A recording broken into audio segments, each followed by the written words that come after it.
Welcome to kitchen ராணி. நம்ம இன்னைக்கு என்ன ரெசிபி பார்க்க போறோம்னா பன்னை வச்சு எப்படி அல்வா செய்யலாம்னு பார்க்கலாம். வீடியோக்குள்ள போலாம் வாங்க.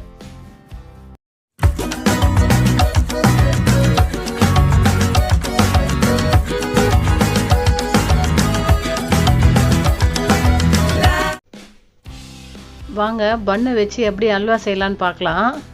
பாருங்க, அதுக்கு நான் கொஞ்சமாக முந்திரி திராட்சை எடுத்து வச்சுருக்கேன், கொஞ்சம் நாட்டு சர்க்கரையும் வச்சுருக்கேன். நீங்கள் நாட்டு சர்க்கரைக்கு பதில் பனை வெல்லம் போட்டுக்கலாம், இல்லை வெல்லம் போட்டுக்கலாம், ஒயிட் சர்க்கரை வேணாலும் போட்டுக்கலாம். நான் நாட்டு சர்க்கரை தான் எடுத்து வச்சுருக்கேன்.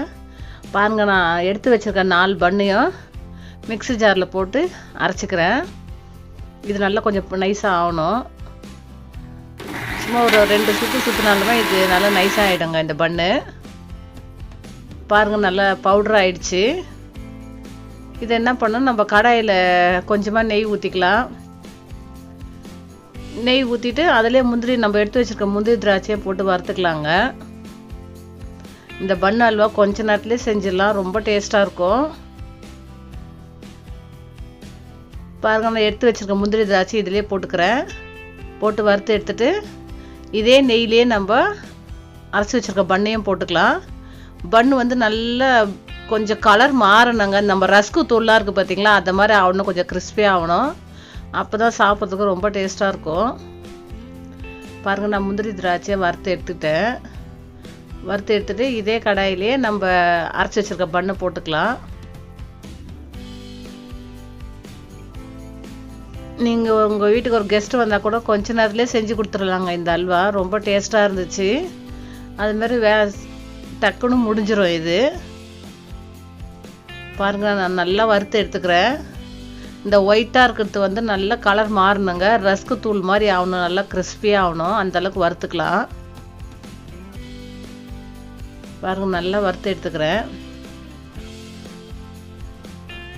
நீங்களே இதே மாதிரி செஞ்சு பாருங்கள். உங்கள் வீட்டில் செஞ்சு பார்த்துட்டு எனக்கு கமெண்ட்டில் எப்படி வந்துச்சுன்னு சொல்லுங்கள்.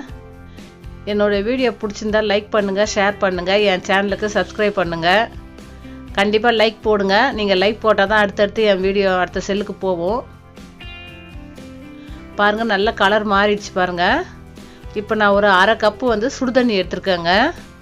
அந்த சுடுதண்ணி இதிலே ஊற்றிக்கலாம், அப்போ தான் நல்லா சாஃப்டாகும் பண்ணு. ஒரு 3/4 பவுல் வந்து பால் எடுத்துருக்காங்க. இதுவும் நல்லா சூடாக இருக்கணும் பால், அப்போ தான் நல்லாயிருக்கும். பாருங்கள், 3/4 பவுலில் பாலையும் இதிலே ஊற்றி நல்லா கலந்துடுறேன். இது ரொம்ப சிம்பிளுங்க. ஒரு 5-10 நிமிஷம் இருந்தால் போதும், இந்த அல்வா செஞ்சு முடிச்சிடலாம். சாப்பிட்றதுக்கும் ரொம்ப டேஸ்ட்டாக இருக்கும். நம்ம பிரெட் அல்வாலாம் செய்வோம்ல, அதே மாதிரி தாங்க, ஆனால் இது பன்னில் செய்கிறோம். பாருங்கள், நான் எடுத்து வச்சுருக்கேன் நாட்டு சர்க்கரை இதிலே போட்டுக்கினேன். நீங்கள் நாட்டு சர்க்கரை பதில் கருப்பட்டி இல்லை ஒயிட் சர்க்கரை எது வேணாலும் போட்டுக்கலாம். ஆனால் நாட்டு சர்க்கரை போடவும் கொஞ்சம் ஹெல்த்தியாக இருக்கும் உடம்புக்கு, அவ்வளோதான். பாருங்கள், நல்லா சாஃப்டாகிடுச்சு. அவ்வளோதாங்க, கொஞ்ச நேரத்தில் ரெடி ஆகிடும் இந்த பன் அல்வா. பாருங்கள், எல்லாம் நல்லா ஒன்று திரண்டு வரணுங்க. அதுக்கு நான் இன்னும் ஒரு 2 ஸ்பூன் நெய் போட்டுக்கிறேன். நெய் போடும்போது நம்ம இந்த கடாயில் ஒட்டாமல் வரும். நீங்கள் செய்யும்போது நான்ஸ்டிக் கடாய் இருந்தால் செய்யுங்க, இல்லைன்னா கொஞ்சம் அடிகனமான கடாய் இருந்தால் செய்யுங்க. இந்த அல்வா வந்து கொஞ்சம் கூட ஒட்டக்கூடாது. ஒட்டாமல் வந்துருச்சுன்னா நம்மளுக்கு வேலை முடிஞ்சதுன்னு அர்த்தம். பாருங்கள், சூப்பராக ரெடி ஆகிடுச்சு. என்னோட வீடியோவுக்கு கண்டிப்பாக லைக் போடுங்க. என் பையன் படிக்கிறதுனால தாங்க அடிக்கடிக்கு என்னால் வீடியோ போட முடியல.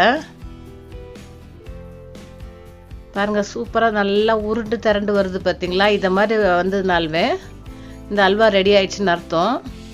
என் சேனலுக்கு கண்டிப்பாக லைக் போடுங்க. நீங்கள் லைக் போட்டால் தாங்க அடுத்தடுத்த செல்லுக்கு என்னோடய வீடியோ போகும். நீங்கள் கேரட் அல்வாவுக்கு எந்த அளவுக்கு சப்போர்ட் கொடுத்தீங்களோ அதே மாதிரி இந்த அல்வாவுக்கும் சப்போர்ட் கொடுங்க. பாருங்கள், நான் எடுத்து வச்சுருக்க முந்திரி திராட்சை இதிலே போட்டுக்கிறேன். ஒரு 2 ஏலக்காவும் தட்டி போட்டுக்கிறேன், நல்லா வாசனையாக இருக்கும். பாருங்கள், நம்ம அல்வா கொஞ்ச நேரத்தில் ரெடி ஆகிடுச்சு. நீங்களே இதே மாதிரி ட்ரை பண்ணுங்கள். ட்ரை பண்ணி பார்த்துட்டு எப்படி வந்துச்சுன்னு சொல்லிட்டு என்கிட்ட கமெண்ட்டில் சொல்லுங்கள். நம்ம சேனலில் ஏற்கனவே 2-3 விதமான அல்வா போட்டிருக்கோம். பாருங்கள் எந்த அளவுக்கு வந்திருக்குன்னு சொல்லிட்டு. நல்லா சூப்பராக வந்துச்சுங்க. கரண்டியில் கொஞ்சம் கூட ஓட்டலை.